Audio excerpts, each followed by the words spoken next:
ассалому алайкум дӯстон ва тамошобинони ҳамешагии канали Далел Офисиал. хуш омадед ба канали мо дӯстон азиз. дар навори ирӯза боз якчандта мошинро баҳри шумо аз ҳар як нуқтаи Туристон қабул кардем. пешниҳод мекунем бо нархҳои арзон. агар шумо низ хона, мошин, замин, квартира, техника, аппаратур дошта бошед, метавонед суратҳоашро бо ҳамроҳи маълумотош дар WhatsApp мо равона намоед. мо дар видеои баъдина рекламаш мекунем дар YouTube, TikTok, Instagram. шумо дар фурӯхта метавонед бачаҳо азиз. фақат шумо лайкҳоро монед, ба канал подписатсия кунем, подписатсия. дар комментария нависен ба шумо аз кадом маркаи мошин зиёдтар лозимай. мо ҳамонро ба навор мегирем, баъди шумо пешниҳод мекунем азиз. фақат дастгирӣ кунед, ами як дона лайка монед, подписатсияро фаромӯш накунед. мегзарем ба эълони мошини ирӯза. اعلان این روزه از اوپل سر میشود دوستان گرامی. اوپل استرا اف سال 1996 سال روان کردن در دوشنبه عین حال با نرخ 30,000 تومانی فروختن. باز از آن هم میشه میگه کسانی که میخرین در رقمای 982 1555 زنگ زنین. حالت این ماشین خوبه، درونش تازه، بیرونش کراسکا خچای خلاصه تنجی بده. سوزش بنزین گاز در کوزیف خیلی بیگ، موتورش 1.6 لیتر، کاروبکش مکانیک بردار عزیز. ماشین کم گشته 13000 پرایبگای. حالت این ماشین خوبه، کاندیشنرش کار میکنه، خدوایش نوه، سنتر زماک، اکلیماترش نو. باز معامله هم داره دوستان عزیز. مرا زنگ زنید از نام کانال دلیل اوفیسیال با یک کنسومش شما دا ارزان میکنم باشه عزیز. توصیه میتونم که ماشین را تعریف کردن خوبه. میگذارند به دیم ماشین فروشی دوستان عزیز. اوپل وکترا روان کردن سال 1993 در کنی بودم 13500 سومونی. نرخش ارزان نمیشه، بهوده زنگ نزنید میگه. امی قسم داره میگه بگی بیا ماشین خونه خودش قطعی بالای کپوت اپارتو ماشین بگی برات دوستان عزیز. سوزش بنزین گاز، موتورش 1.6 لیتر، کاروبکش مکانیکه. ارزان نمیشه، بهوده ناراحت نکنین. سالش 93. خلاصه 4 تا بالون 70% داکیومنتش هست، اکومولاتورش نو. خب داکیومنت دارد، موتورش هم بزیب نیست، سیزنیش تازه. خیلی چختون درمو اکرانای تلفن و کامپیوترتون دست بچه عزیز. کسانی که از تیک تاک و اینستاگرام تماشا میکنین برادر عزیز، باز ویدیو نواری ما قرارش در یوتیوب موندگی تماشا کنین. بهترین ماشین موندگیم. اولی کس اکای امینه باش ما توصیه میدهیم که بهترین اکای دلبوجو بلیت داره. مرا زنگ زدین مراجعه کنین از نام کانال ما. ماشین فروشی سیم دوستان عزیز، واز 2114 درمو کامنتر بچه‌ها مینویسن که برادر 2114 مونن سال 2004 روان کردن در وحدت با نرخ 15000 تومان دوستان عزیز. حالت این ماشین خوبه میگه. ماشین در حالت خوبی تکنیکی قرار دارد، با سودا هم میشوه. واتساپ دانایسین امی رقمای 909 90 79 50 برادر عزیز واتساپ دارد. در اونجا زنگ نویسین، زنگ زدین، باز معامله که نشد نرخ نواش. فقط در واتساپ تگی، در تلفن زنگ نزنید باشه عزیز. سالش 2004 سال، سوزش بنزین گاز، موتورش 1.6 لیتر، کاروبکش مکانیکه. 1000 پرایبگش بخواه گشتگی نیست میگه. خیلی با از نام کانال ما گپ زنین، خودتون معامله کنید برادر عزیز. ماشینی چهارمی ایروزا دوستان عزیز، دایوانکس سال 1999 16500 تومان نرخش گفتن.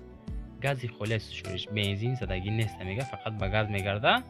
اویو موتورش 1.6 لیتر، پرایبگش 1200.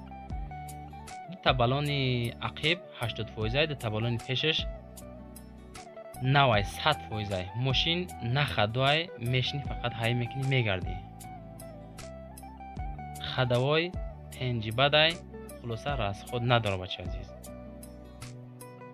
در این رقمای 985 49 14 10 زنگ زنین، باز خطون نشاتی نرخ نواش و چخچخ کنین. ماشین خرو مرمه برای شما. میگذاریم به اعلانی پنجم دوستان عزیز. کامنتر را خواندیم، برادرها خوانده خواستن از اوی کامنتر مونده ماشین سال 2007 در دوشنبه با نرخ 100000 تومانی گفتیم دوستان عزیز.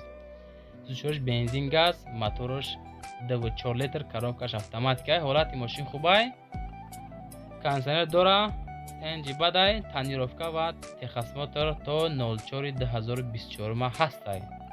وریانتی علیشوی داره با یگان لکسوس RX 350 400 باشه میگه. علیش میکنه با سوم 100,000 تومانیه. برادر عزیز، اگر ویدیو بر معقول باشه یک دونه لایک همونین در کامنت نویسین. با پیش از همتون روزین بردار گرامی. ما برای شما بهترین ماشین میمونیم. شما فقط دستگیری کنین. دستگیری شما پیشروی کار میشه برچاز. لبای خیلی ماشین میمونین تماشا کنین. تیک توک اینستاگرام هم دارین تماشا کنین. بهترین ماشین در هستای. فقط به خاطر شما برادر عزیز تماشا کنین بهترین ماشین. ششم اعلان دوستان عزیز کیا کا قبول کردیم 2003 سال در دوشنبه با نرخ 96000 سومانی. سوزوش تنها بنزین خالی خلاصه که گاز زدگی نیست همش عزیز. در کوزه سیدان موتورش 2.4 لیتر حالت ماشین خوبه 12345 پرابیگش. کاروکش اتوماتیک استراش نسون در کارای ماشین در حالت بهترین قرار داره میگه. ماشین کریای فولای نزده موتور کاروکا خدوای کوزه 100% 4 بالونی تنج دیگه مسته نمیخره. خلاصه ماشین گفتن که حالتش خوبه. کسانی که میخره با نرخ 96000 سومانی فروخته میشه در دوشنبه. اگر از نام کانال دلی روسیه زنگ زدم بگین که ما از یوتیوب کانال دلی روسیه زنگ زدیم ان شاء الله شما با یگان سوم سیکت کنیم عزیز. سالش 2003 حالت ماشین خوبه. در همین رقمش زنگ زدین باز خودتون معامله کنیم برادر عزیز. میگذاریم به هفتم ماشین ایروزا مازدا 6 برادرایی که مازدا خواستن سال 2004 قبول کردن در دوشنبه با نرخ 52900 سومانی. اکای شهرت صاحب هم مازدا 6 بچه عزیز. سوزوش بنزین خالی گاز زدگی نیست. در کوزه خچی بک موتورش باشه 1.6 لیتر پرابگ 25000 دوستان عزیز. کاروکش مکانیکا حالت ماشین خوبه. یگان عیب ندارد تاجیلا فروخته میشه میگه. همه جاش کار میکنه. کاندیشنرش یخ بالون نو 85-90% خلاصه بالوناش. مسئله نرخ قطعی میگه باز معامله میکنیم. فقط زنگ زنه حجتای سالانه دوستان عزیز. کسانی که مزدخر هستین در همین رقم 905 50 46 05 زنگ زنین. نشوتی نرخ نماش شخ کنین معامله کنین رفتن ماشین بخرین. بیهوده زنگ نزنین. هم خیلی ما در نویستن گفتن که خویش کردن که هم بردارا بیهوده زنگ میزنن ناراحت میکنن. کسایی که میخره میگن مرده گوری زنگ زنه با چخ میکنیم واقعی.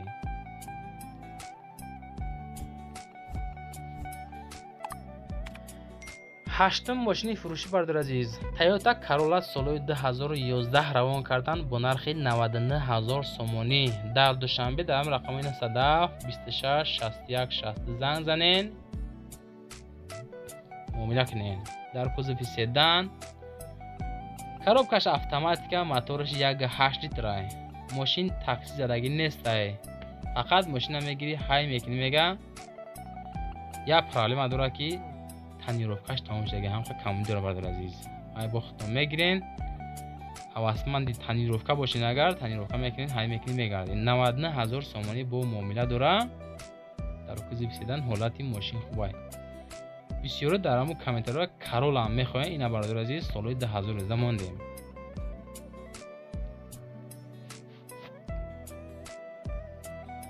واز پریورا میسی هر وقته سال 2012 روان کردن در دوشنبه با نرخ 38000 سومانی با معامله داره عزیز. موتورش 1.6 لیتر کاروبکش مکانیکا 4 ماه تنیروفکا داره. حجتاش بوچتگی اکومولاتورش نوای. موتور کاروبکا 100%. ماشین فقط کاندیشنرش کار نمیکنه تمام.